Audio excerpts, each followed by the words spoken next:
franchisees to go through the natural evolution, of buying a franchise and being super happy, but a year later being pissed off they're paying royalties. And then, it's like humans. Every teenager hates their parents.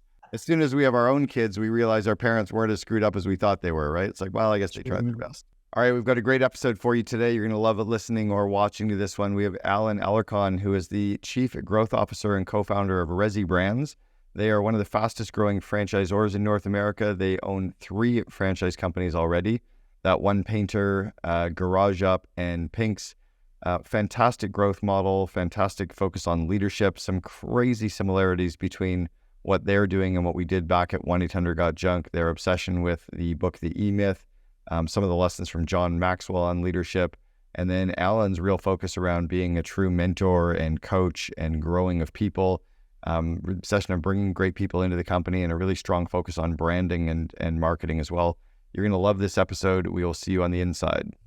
So Allan, welcome to the Second in Command podcast. Hey, thanks so much for having me, brother. I appreciate it. I'm really looking forward to this. I mean, not only did you guys get your start in the painting world, I started in the house painting world as well.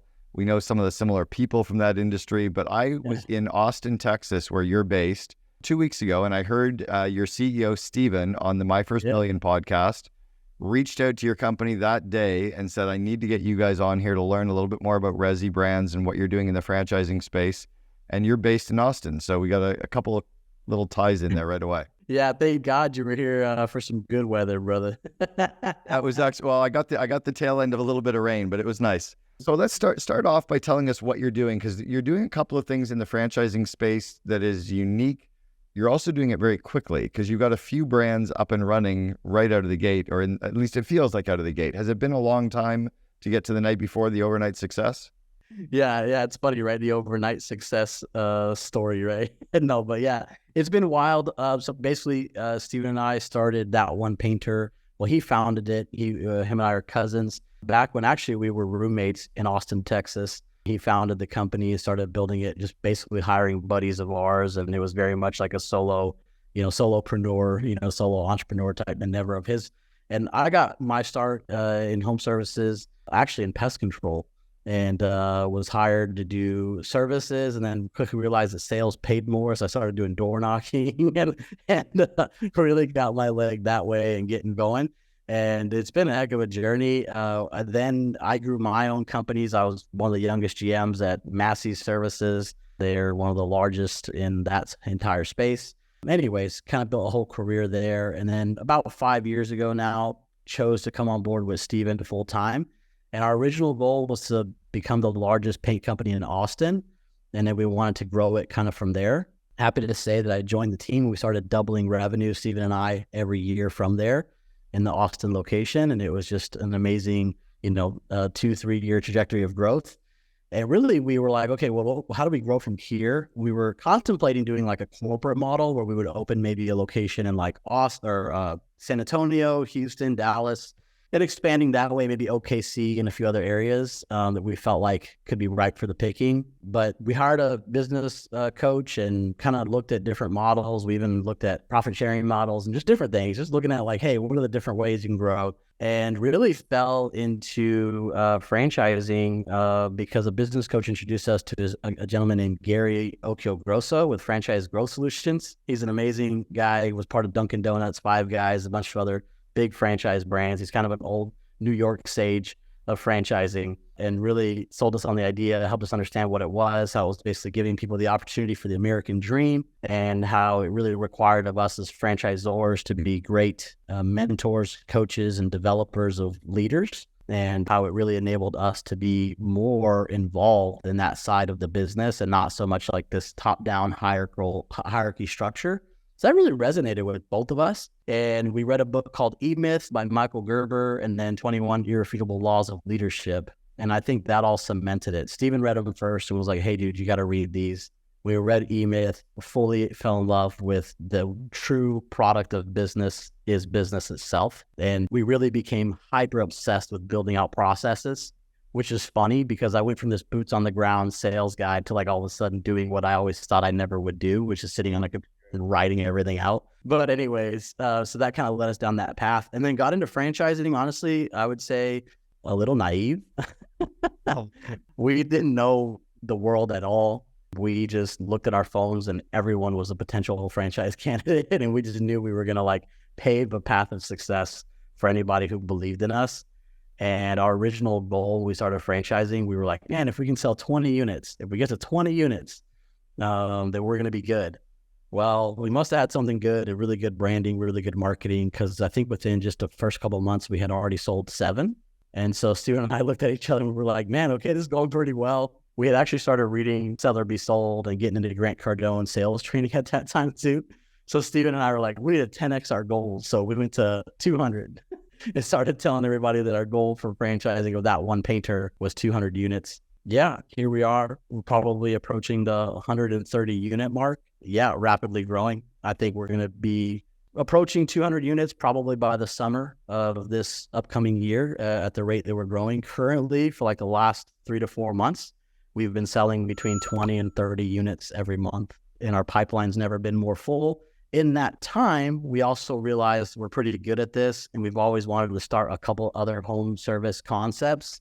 The idea was always for us to diversify, and we saw an opportunity to build out ResiBrands, which is just short for residential, but it's a portfolio company. Our plan is to kind of shake up this space. Home services is kind of in this weird spot where you have a lot of old timers who got into it a long time ago and never really kept up with the times.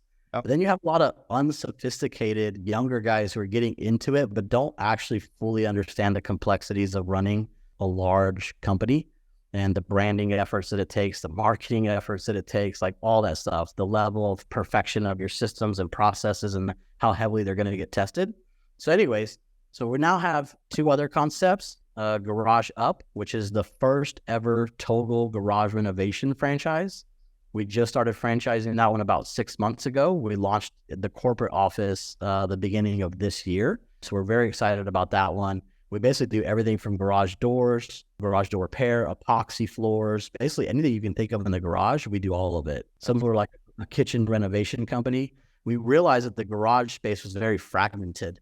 There was a lot of companies that would do pieces of it, but nobody claimed all of it. So built a concept that does everything in the garage, and we absolutely love it. And the branding is really, really cool. And then we also partnered with Brandon and Carter, which I think is how you've heard about us, with our other concept called Pink's Window Services, which they're a very awesome local brand here in the Austin area, founded by 2 young guys, Brandon and Carter.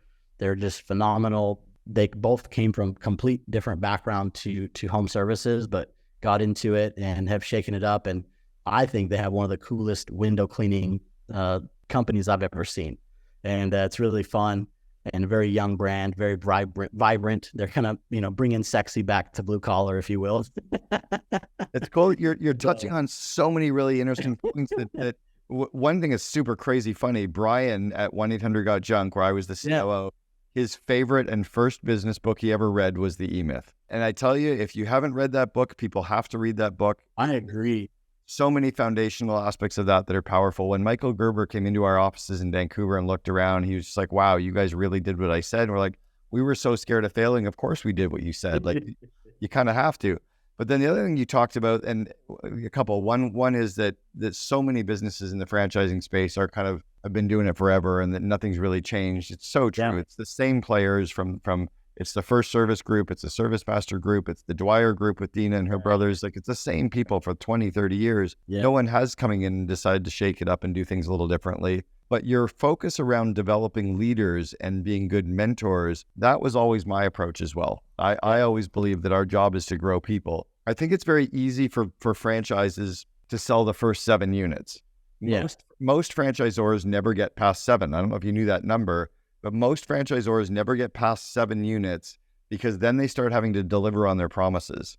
They start having to actually help the franchise partners. What's your approach on developing the leaders and mentoring and growing the franchisees? Because it's not just the internal staff, right? You're talking about helping them and growing them too. Oh, absolutely. So number one, I would say the other book I mentioned, 21 Irrefutable Laws of Leadership by John Maxwell. The very first law of that book is the law of the lid. And he talks about how basically your capacity to lead others is determined on your leadership lid. Like, wherever your lid is how is your capacity to lead. And so he talks about being a lid lifter for other people, right? Now his job, he views it as that he's a lid lifter for others. And so Stephen and I have personally, just as, the founders and those that started this whole thing, have basically just been in this process of like, how can we increase in our leadership every single day?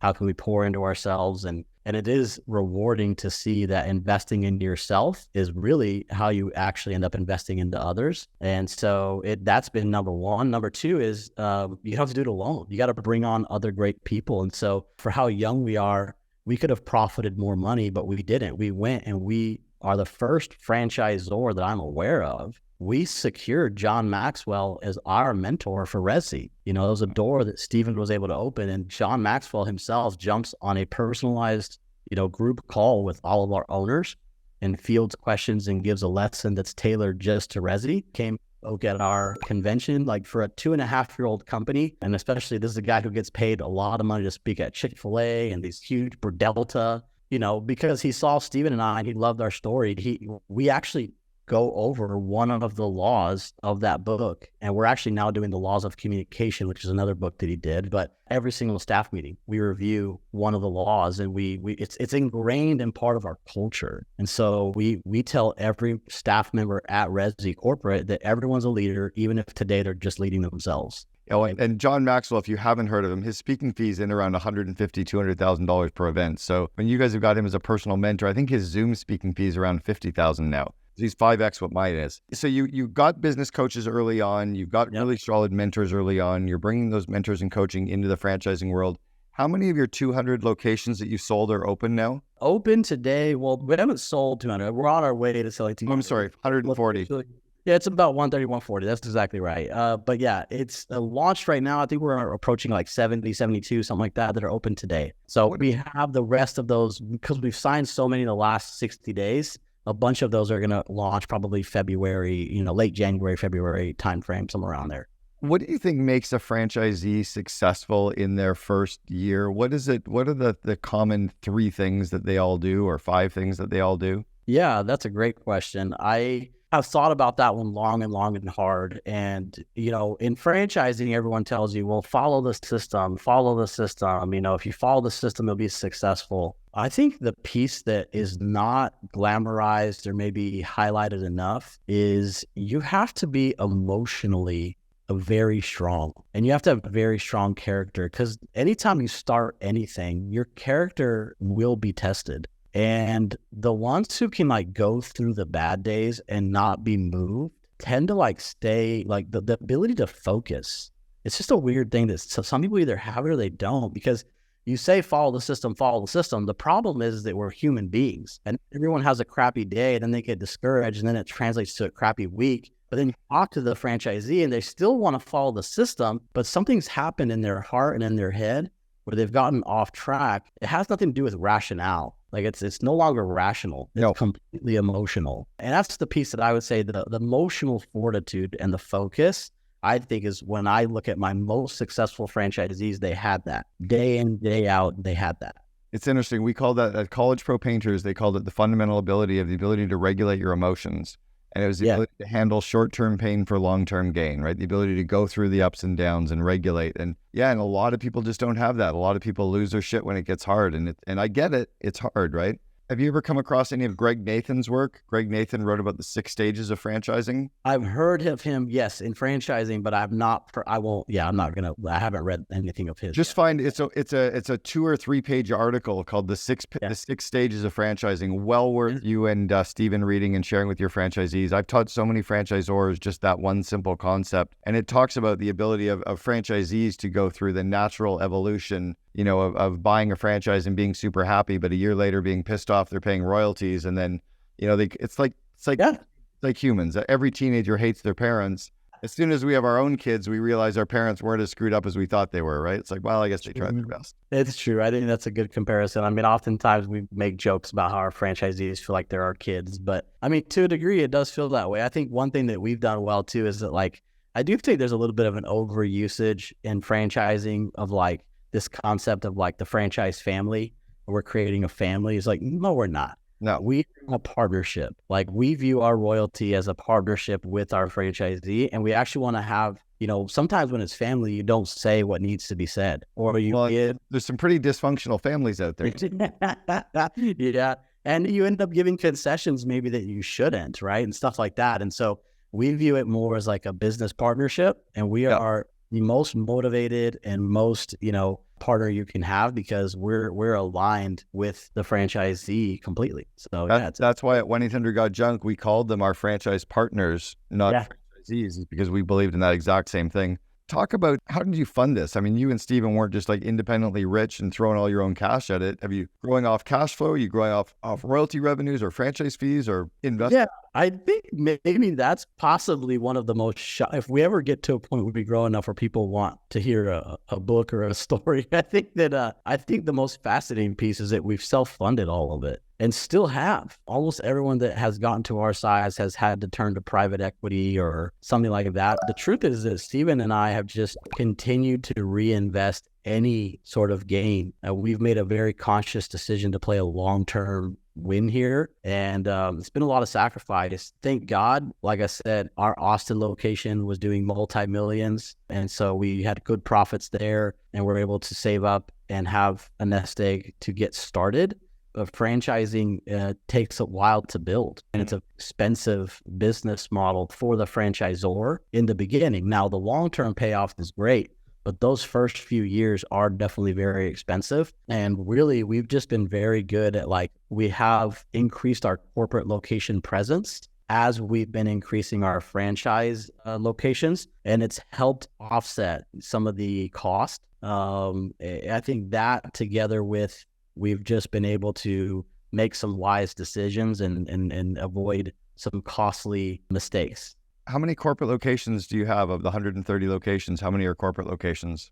Today, it's by territories, and I believe we're up to like 14 territories that are corporate owned. Awesome. I think that is massively smart. I've always been a huge fan of that. I've been fundamentally against franchisors who don't own and operate their own locations. Yes. I think it gives you great test markets. I love it when franchisees get together and they're like, well, you could never operate in Chicago. We're like, okay, let's take the south side of Chicago and like the worst demographic, and we'll fucking kick ass there. And then you go in and you do it. And they're like, well, okay, but you couldn't do Quebec because they speak French there. And so we open up like... Yeah. I just think it's great because you can do it, right? It isn't, it's the people, and it is the systems, and it is the ability to regulate. But you mentioned something about people can be a little bit naive around franchising. In the early year, where did you wake up and go, this is way harder than we thought, or tougher? Like, were there any moments where you were just going, wow, we didn't expect this? Yeah. I mean, I think to be fair, when you grow this fast, I feel like I have those moments regularly, but to be fair, at the same time, we've been able to build a pretty kick-ass team, and that builds a lot of my confidence, is just knowing that we're not, Steven and I are definitely no longer doing it ourselves, and we have a great team around us. But I think the things that maybe, to answer your question, you were like, hey, what are the things that have kind of, you were shocked you, or that you were maybe naive on? I think what I didn't maybe realize, and probably Steven either, was that most people aren't as driven as you think they would be. And there's this weird complacency bug that sets with people, and you don't know where it is. People will talk a big game, and then they start, it's strange because you almost have to like encourage people to like push to the next level. I think Steven and I, because we're natural entrepreneurs, we always are driven, and we always say we're race car drivers. Like, we like going fast. We like the next challenge. Like, I don't even, we rarely celebrate yesterday's wins. It's really about like, what can we do today? Right. This kind of obsession with building. But when you're in that mindset, sometimes you have to realize that like what success looks like for different people might not be what you think it is. And you have to learn to be okay with that, and that's kind of been an interesting one. It's interesting. I remember in the movie Boiler Room, they tried to get all the salespeople to go buy bigger houses and fancier cars and get them more in debt so they'd work harder. It's like, so you running 3 businesses right now, or 3 distinct brands. And I heard a saying years ago by the founder of Boston Markets. And George said that a man can only sit on one toilet at a time. When you sit on more than one toilet, it gets kind of messy. How are you sitting on these different toilets so successfully? And what are you doing to allow yourself to manage these different businesses that are so different without distracting and blowing up one? Yeah, I think that's kind of comes back to the unique skill sets and where Steven and I are very different. And so one thing that I think that I've always been good at is I have an extremely high tolerance to change.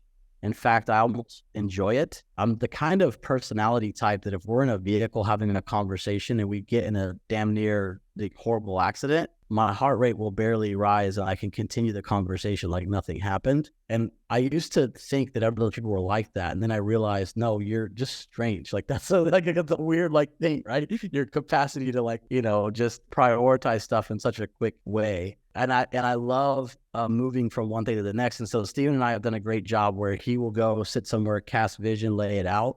And then I kind of sit with that portion of it until the leadership structure is there. The systems are stronger, the support is better. So we definitely work in a 1-2 really well. He's definitely more of the enterpriser. I'm more of an innovator. And to see it kind of like once that concept is there, how do I innovate it and make it good and long lasting? And so we've done a really good job balancing that out, even till today. So right now he kind of sits as CEO of Resi, and he's sitting still as brand president of T1P, which are the areas that he needs to be still leading the ship and casting vision. And myself, I'm kind of leading up, innovating, researching the new brands, developing those with Garage Up and Pinks. And then as CGO, I also kind of oversee all of our vendor partnerships and kind of the forward thinking stuff of Resi. So cool. I talk about it in my new book, The Second Command, that you two are the yin and yang, right? There you go. Yeah. Counterpart. Now, I know that you're cousins. You mentioned to me earlier that you're both cousins, and you've got that. So I imagine the trust in that family unit is so strong that it holds you together. But I can't imagine that it's always easy. So can you speak to how you get through some of the tough times as CEO, COO? How do you work through that together? Yeah, that's fun. First off, just because we're cousins is not the reason we really got into business together. I think that honestly, genuine, and I mean this completely, I love Steven like I don't love hardly anybody else in this world, other than maybe my wife and my kids. And that's because he's such an integrity person, and I've watched him in his life, and I just like the man he is. And so being around him is fun for me because I think we challenge each other in ways that I think are healthy for both of us. We have a deep mutual respect that I think is actually only grown over time, which I can't say hardly any other relationship in my life. And so I definitely feel like he's been placed there, by God or whatever you want to believe. But so in that regard, I really have a deep appreciation and admiration. But yeah, things are tough. I mean, we've certainly said things to each other in hot moments that we later regretted. And, we've jumped to conclusions at times that we've had to come at each other with humility later and say, hey, we were wrong, or I was wrong, or hey, Ben, I apologize, But I think the one thing that's kept it really good is that we just have such a deep loyalty to each other. And one thing we both said from the jump was that it's not about money, it's about the journey. And at the end of the day, I'll leave it all if it means I lose, my best friend in the world. I don't care. That was exactly how it was for Brian and I at 1-800-GOT-JUNK. He was my best man at my wedding 3 months before I started working with him. Yeah. We were going to scale it together, but we weren't going to screw up our marriage. Our relationship. Yeah, relationship. There you go. You mentioned something about the investor model in franchising. What did you mean by that? And what is that that you're working on? Yeah, so this is something that we recently really started to build because we saw that there was kind of a hole in home service franchising. Home services in general was kind of the redheaded stepchild of franchising for a long time because, you say the word franchise to most people, they immediately think, McDonald's or food brands, right? Typically, and then you think maybe retail and maybe Midas or other type of stuff. You don't really jump to home services. Then home services has really increased a lot in the last, I would say probably, the 10 years, but really a lot in the last 5 years, especially as far as the interest level. And there's a lot of reasons to that. But most franchisors that got into home services and a lot of the established brands, and even the ones that are being developed today, they sort of build the business for an owner operator. So to kind of the E-Myth, it's kind of a model built more for a mechanic. The mechanic, yeah. Model works well, but it works well if you're the one actually doing a lot of the labor or the work or whatever else. And there's not a lot of scalability kind of designed or in the process of the business model. And so you end up having a lot of franchisees that don't really ever get to become the GM, or long term, what you want to be is an investor who's just developing out these companies, these brands, right? And so we had to become that. So remember that you asked earlier, how do we fund all this? Well, we ran our corporate locations, and we basically were able to build this entire franchise company while still running our corporate locations simultaneously. And that's because we built it so well. We were only giving the corporate locations maybe 3 to 5 hours a week of attention, right? So we had essentially become the investors of our corporate locations. And so having done that, having built that and knowing what it takes, we decided to build a model that was for somebody who had enough capital, like someone who might be looking to invest into a Wendy's. I know where you're going. The lawyers and the doctors and the engineers and the professionals, they don't want to run a house painting business, but they want to own them. Exactly. You got it right. And so the thing is, there's a huge hole though, because even if they got another painting franchise, I'm not going to name names, the model's not built for them. And if they try to force it to work, it doesn't work, because the model was more of an owner operator that graduates to manager, right? Is sort of what you see out there. And so as Steve and I saw that, we were like, there's something to this. And we doubled down on it, built it all a lot this year, simultaneously to building out Resi. We were kind of building out these models, and we must have been onto something, because the investor model, we have a lot of people who are buying into it currently, and we're super excited about what that'll look like, because we're doing it differently. There are some other home service franchises that do the investor model, but it doesn't seem like it's based on any form of reality, and it scares me a bit. Our model is real. It's something that we've actually ran, and we've ran it for a long time now, and we know how to do it, how to build it, and the exact things that you're looking for to make it successful. I saw the investor model work really well years ago now. This is probably going back 20 years, with a group out of Australia called Cobb's Bread. And they were this artisan bread, bakeries, and they opened up hundreds and hundreds of locations. But there was these lawyers and doctors and engineers and professionals that owned them all, but they never went into the bakery once. It was run by, I think you're onto something very big there. To be clear, we love our owner operators too. Of course.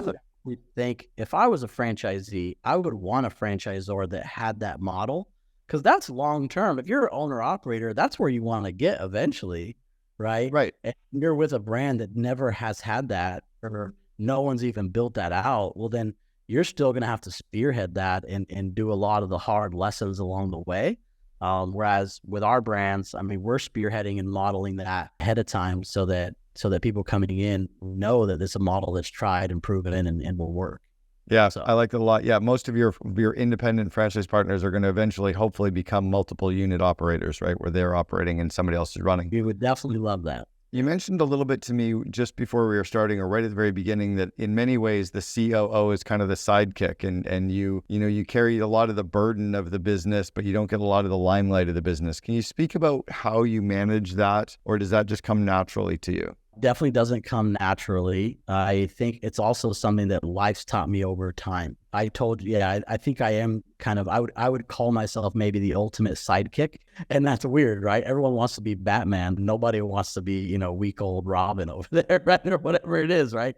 And I think it takes a level of humility to recognize that maybe you aren't the main guy, and that's okay. Like, everybody has their place. And I think I have realized over time that I actually operate better when I don't have all the limelight on me, because I'm able to take some more calculated risks. I'm able to level with people. They're more open with me than they are with, the big figure, if you will. That kind of allows me to be my superpower, because I can kind of get to that second level with people that they won't get to necessarily with Steven, for example, right? Where it feels like there's this level of disconnect. And also I've just realized that I'm genuinely not as big of a vision caster, and you absolutely have to be. I am more of an innovator. I like hearing the visions, believing in them wholeheartedly, and having that loyalty that nobody has, right? But then going in and innovating and making that vision come to fruition. And so that's the piece where I think I really am most happy. And it takes time to learn that, though, because there is ego, right? And let's be real, the human condition wants recognition and wants limelight and wants, to say, hey, I did that too, right? Or I was part of that, whatever else. But I think that that's also just a lot of lies. And you have to, it's kind of you and I talked about, it's kind of about where you're going to measure your wins. Like, what are you measuring as a win, right? You're also having to really carry a lot of the burden of, the organization in the early stages as well. You're having to make a lot of the tough decisions. Can you talk us through some of how you handle that? Or does Steven kind of play good cop to your bad cop and kind of shine the limelight on you internally when you're running the company? Or how do you? Yeah, so that's great. Yeah, I think obviously there's different relationship dynamics out there. For Steven and I, we're extremely collaborative. I actually really appreciate that about Steven, because he could be more of a, dictator type CEO or whatever, if you will. And that wouldn't jive very well with me. I do work best in a collaborative environment.